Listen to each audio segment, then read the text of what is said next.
Dean's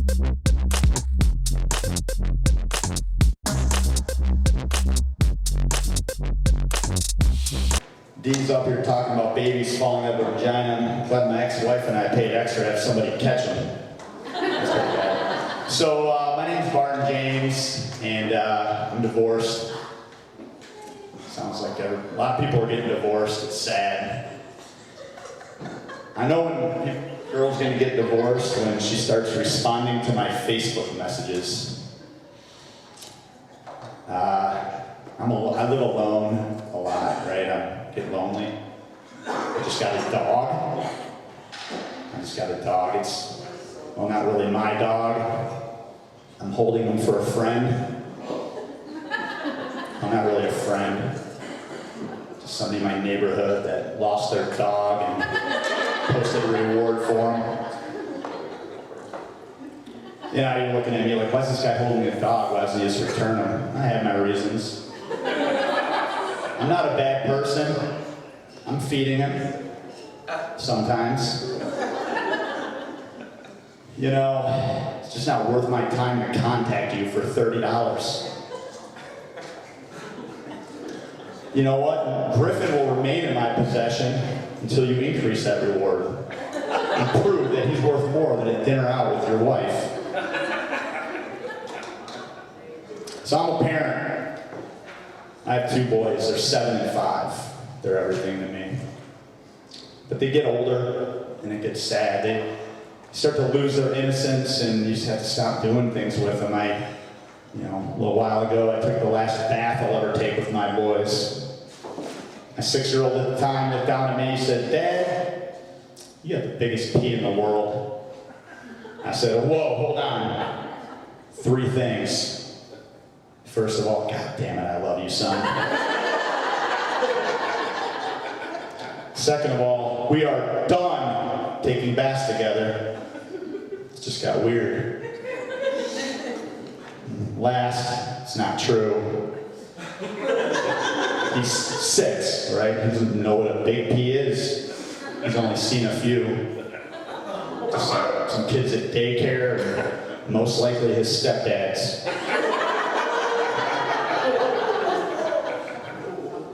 As a parent, I feel like I have to pass on some child rearing tips to those of you that have kids.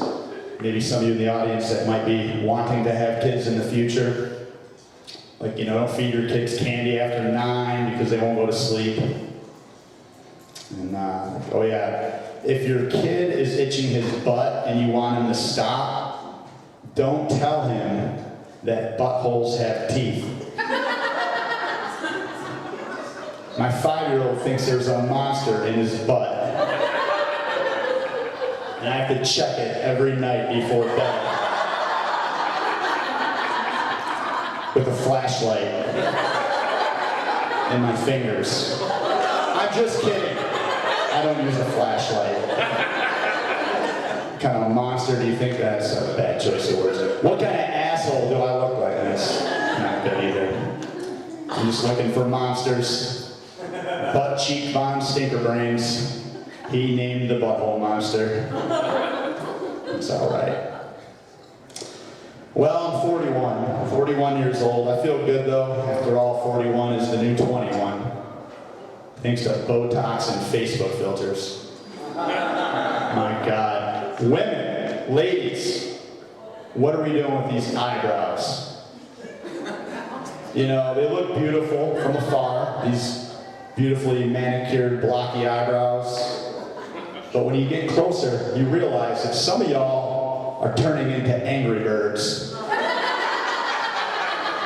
I don't know whether to treat you like a normal human or put you in a catapult and fling you against a wall of empty boxes. Seriously, I went on a date with a girl. We said goodnight and I went to kiss her. I felt like I was making out with Michael Dukakis. Those of you that don't know her, don't know who that is, are probably millennials. Don't care. So anyway, a little bit about me. All right, what do? Comedy. I run. I love to run. Running is my hobby. Keeps me sane. These competitive runners, they surprise me. They run, and if they have to go to the bathroom, they just don't even stop and slow down. They just go potty mid-run. It's amazing. Well, I got motivated. I wanted to beat my personal best, 6 miles, 42 minutes.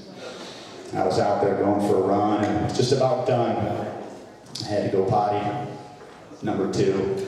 It's kind of embarrassing to talk about, but everybody does it. So I just kind of peeled back my shorts and went and tossed it to the side. Kept going. And I'm glad I did, because I looked down on the screen on that treadmill and I saw 40 minutes. I knew that I had succeeded. Even the manager of that health club, as he escorted me to the parking lot, congratulated me. Now, I'm no longer allowed at the Planet Fitness on Westnedge in Kalamazoo. And according to the letter I got, I'm no longer allowed at any Planet Fitness for that matter. But we'll see. We'll see. Anybody a fan of strip clubs? All right. I'm not a fan. It's, they're pathetic, right? It's women degrading themselves and all that. So I was at a strip club the other day, doing research for this joke, of course, and there was this really old stripper. She's up there, I'm like, what's going on with this lady? In fact, I found out she was so old, she danced for my grandpa and his World War II buddies when they returned home from the Pacific. She was so old, as a form of payment, she accepted butterscotch candies. I put some in her Depends. I knew she was old though, when the DJ announced her. They said, "Ladies and gentlemen, from 1913, it's Ethel, Moon River, when we're dancing cheek to cheek." It was weird. She excused herself to go to the outhouse. She came back, she had some powder on her nose. I was like, "Oh shit, you do cocaine? It's gonna be a good night." It was dust. She was so old, she thought she worked at Deja Vu. Turned out she just had dementia. I asked her for her digits. She said, "What are digits?" and gave me her rotary phone number. I offered to buy her a drink, and I regret it. It was 4 blocks to that Walgreens. They don't sell Ensure at the strip club. But it's true what they say. I put some tequila in it, and tequila definitely makes her cotton slacks fall off. In closing, I don't mean to make fun of elderly strippers, because they have to make money too, right?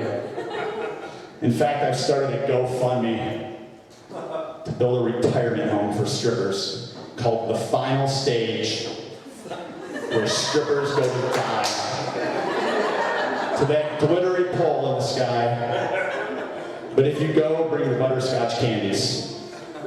Speaking of dying on stage, my name's Barton James. Thank you.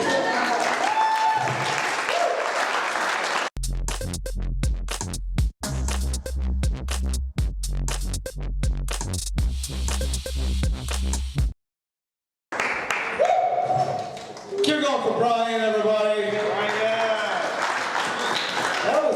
That was a long jog up here. I'm not gonna lie to you guys. But I'm happy to be here. It was worth the jog, you guys. The only way that today could be more exciting, performing here for the first time, is what's going on, Brian?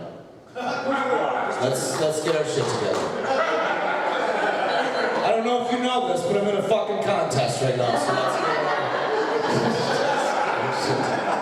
oh, wait, this day could be better, you guys, is if Brian wasn't fucking with the speaker and it was Halloween. That's my opinion, you guys. Oh, cool. No Halloween fans in here? That's fine with me, you guys. There you are. There you are. This is what I love about Halloween, you guys, because Halloween is that one day a year where me and my girlfriend can dress up in our sexual roleplay outfits and go out in public, and nobody gives us the dirty eye for looking like a sexy Bert and Ernie, you know what I mean? He knows what I'm talking about. They looked away in shame. They know what I'm fucking talking about. You've never had fun, trust me, until you walked into Walmart dressed like a sexy Bert and Ernie. Just shout shit out like, "You want me to grab his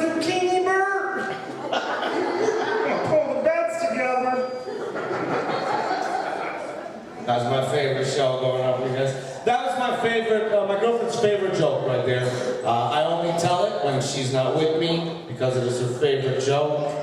My girlfriend is a saint. I love my girlfriend very much. The other day she showed how much she loved me by cleaning my whole car out before I hit the road to go out to do some shows for the weekend, you guys.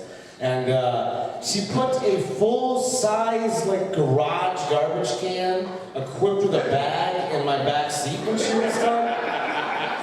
Like, I feel like if that speaks volume, it's about 50 gallons, you guys. And I'm like, that's cool, you know what I mean? I'm driving down the road, I'm using the garbage can, and then all of a sudden the weather starts to get nice. And I roll my window down. About 30 seconds later, this bag decides it wants to escape.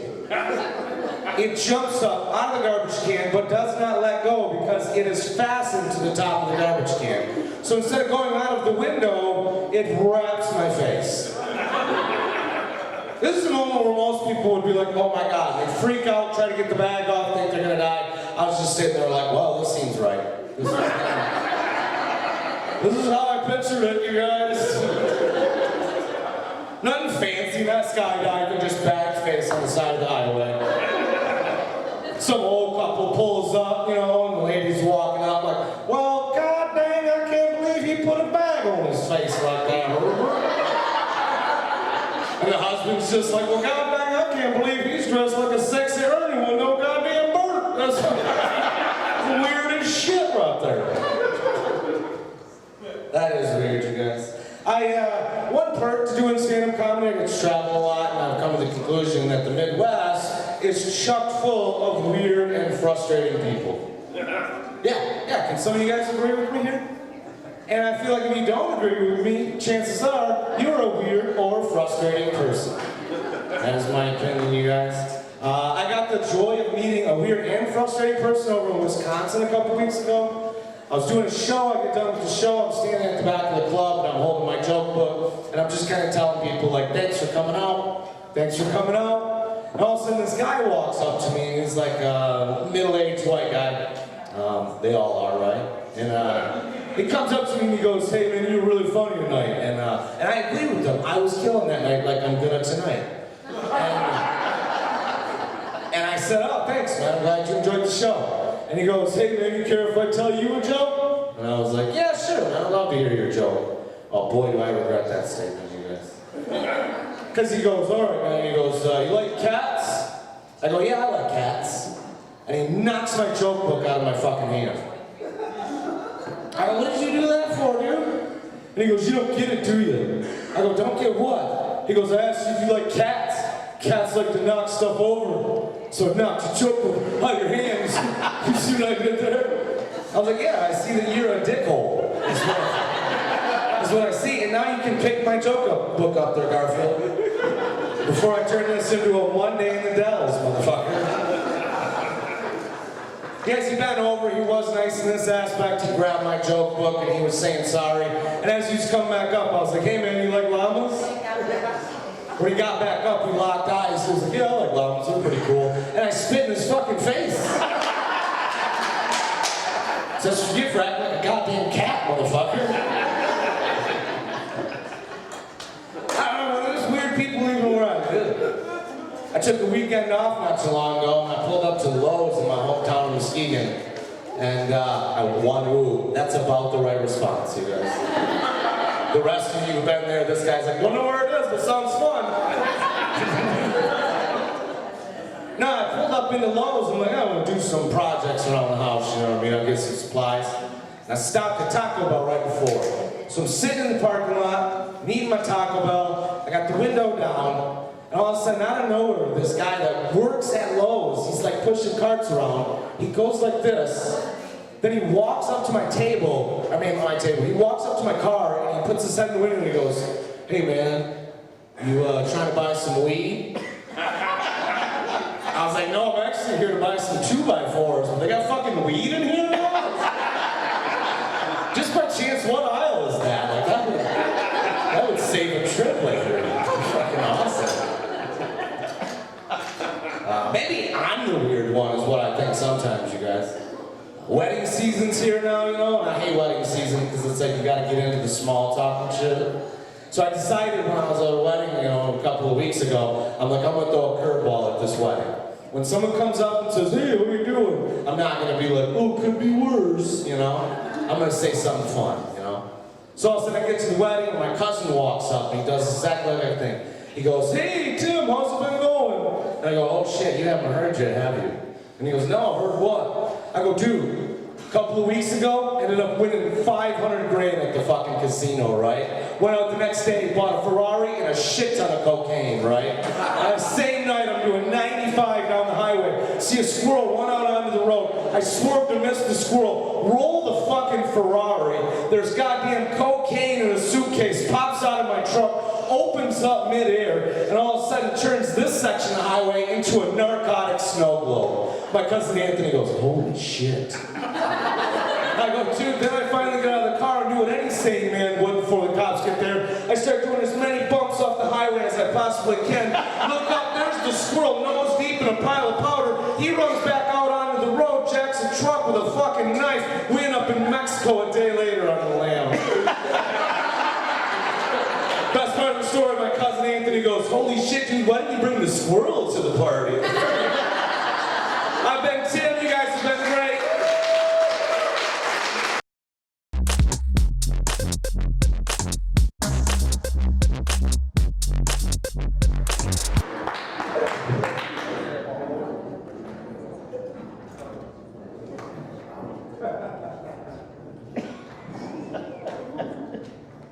Get started yet, dude. Settle down, man. You got any dog people in the crowd? Good. Do you think if you shaved a wiener dog, it would look bigger? I think your wiener dog is having like self-confidence and shit. You wanna like visually give him an inch? This guy knows what I'm talking about. Me too, buddy. Me too. I was fired from Dairy Queen. Yeah, thanks. After 8 hours, this is a true story. My life's a joke. I had 2 4-hour shifts, and on the second one, the boss texted me from one room over. Nick, you seem like a good kid. I just don't think you're DQ material. I don't know if you know how hard it is to go on living your life after you've been told you're not DQ material. This wasn't a grilling show. This was strictly ice cream. Like, I didn't have to bake burgers or anything. Just had to scoop. I was like, fuck, I'm not DQ material? What kind of material am I? Am I BK material? Am I A&W material? No, I am not. I applied for both those jobs. After that, I got a job as a bouncer. So. That's true. That's a true story. I was a bouncer there for a month, and then I think they went, well, if you're our bouncer, maybe we don't need a bouncer. They were like, would you like to be the new bar back? I was like, sure. Climb the corporate ladder. My favorite thing that happens, or did happen when I was bouncing, is these girls would come in with these like huge purses, these extremely large purses, like way more stuff than you need at the bar unless you're like sleeping over or something. And I'd be like, can I see your ID? And they won't be able to find it, so they pour the whole entire purse on like the pool table, the ground. And almost every time there'd be like a little thing of pepper spray. And I'd be like, what's that? Like, you never know. You never fucking know. And I'm like, whoa, you're right, you never know. But here's my impression of you if something happens later on when you're leaving the bar. You're gonna be walking out with your huge purse working on your arm. Some dude's gonna jump out of the bushes and be like, ah! And you're like, wait, fuck. Just wait right there. I know, take my phone, shine it this way. It's bright pink, it's the cutest little camera fuck up you'll ever see. This is not where you want to be. When someone jumps out of the hypothetical bushes to hypothetically assault you. Anyway, speaking of rape.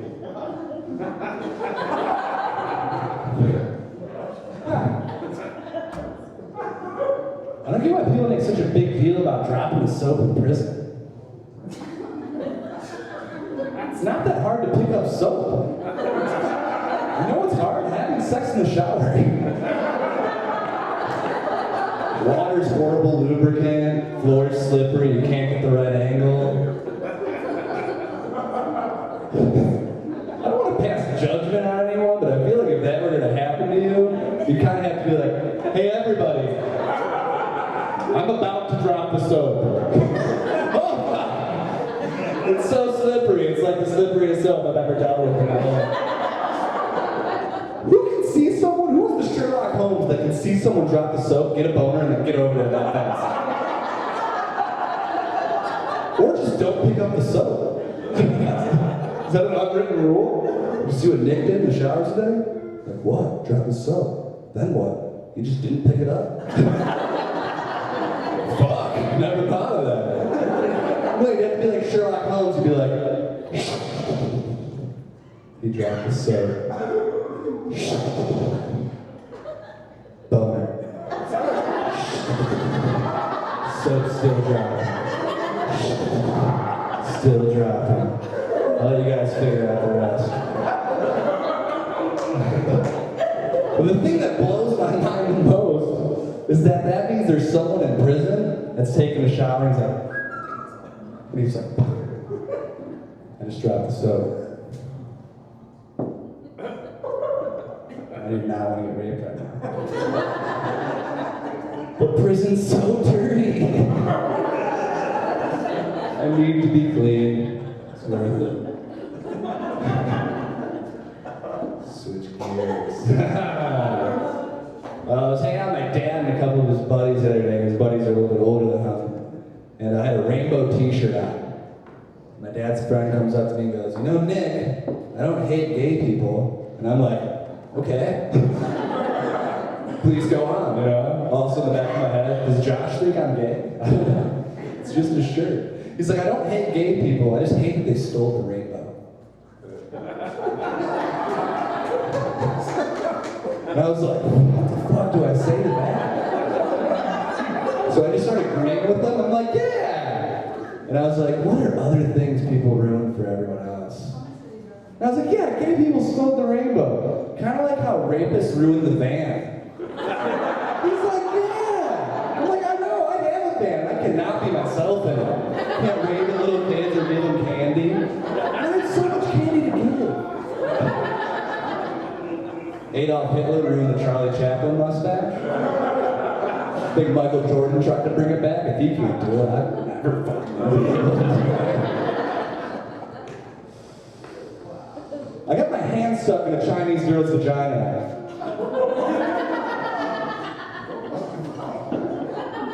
That's how you transition. I couldn't get it out. It took me like 4 hours. And then I realized all I had to do was push in really, really hard and then slowly pull my fingers out. That just came right out. All that struggling for nothing.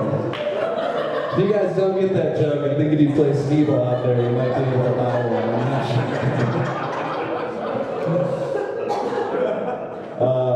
Before I get out of here, I'll end on this. My Facebook was hacked recently. So I got married to a little Thai boy. It wasn't my choice. He took it upon himself to do that. So I had to delete that Facebook, and then I had to make a new one. I only had like 15, 20 friends on there for a little bit. And all my friends have recently had kids, which is fine. But they made their kids their profile pictures. So if you look at my friends list on Facebook right now, it just looks like I'm a child molester, which is not a good look when your Facebook is linked to your Tinder. Anyway, look me up on Tinder, guys. Thanks, guys. I'm mixing that good.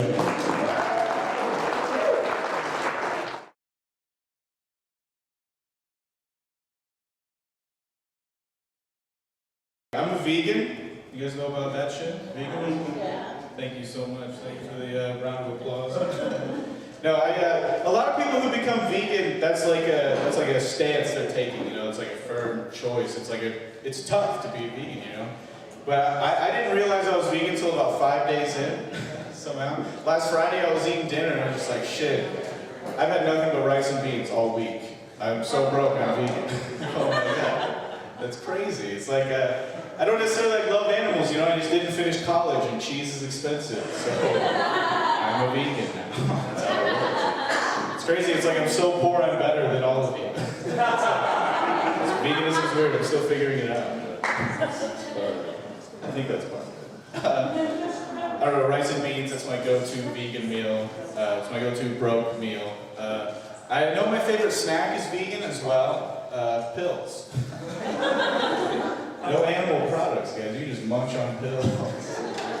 Doesn't hurt anyone. Not your family, not anybody.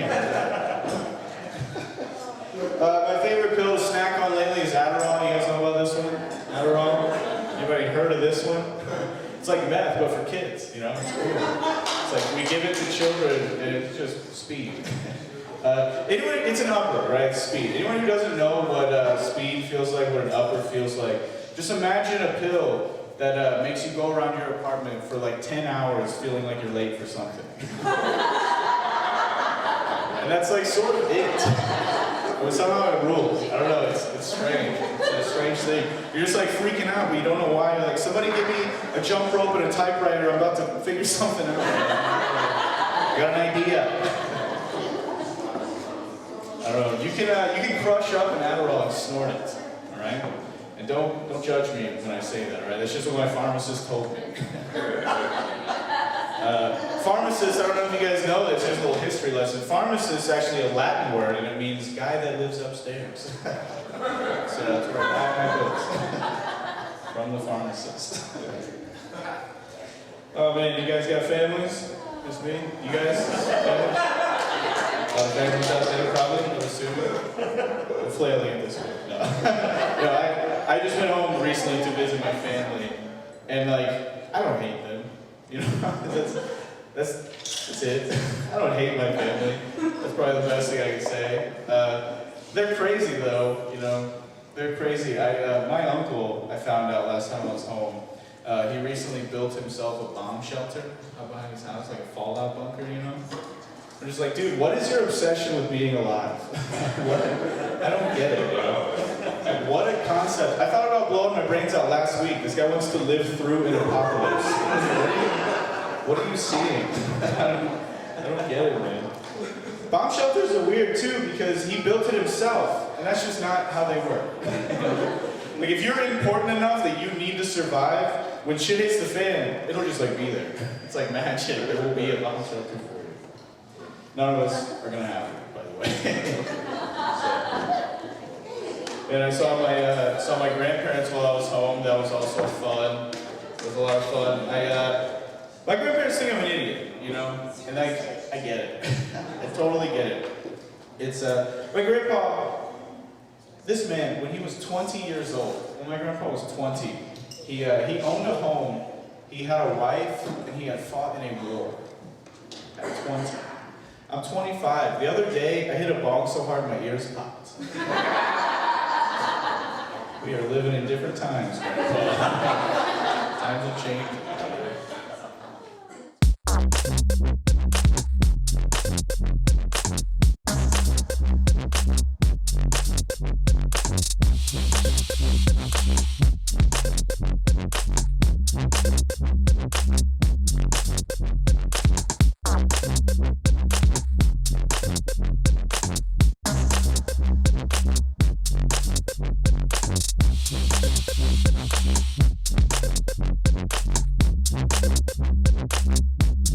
Thank you.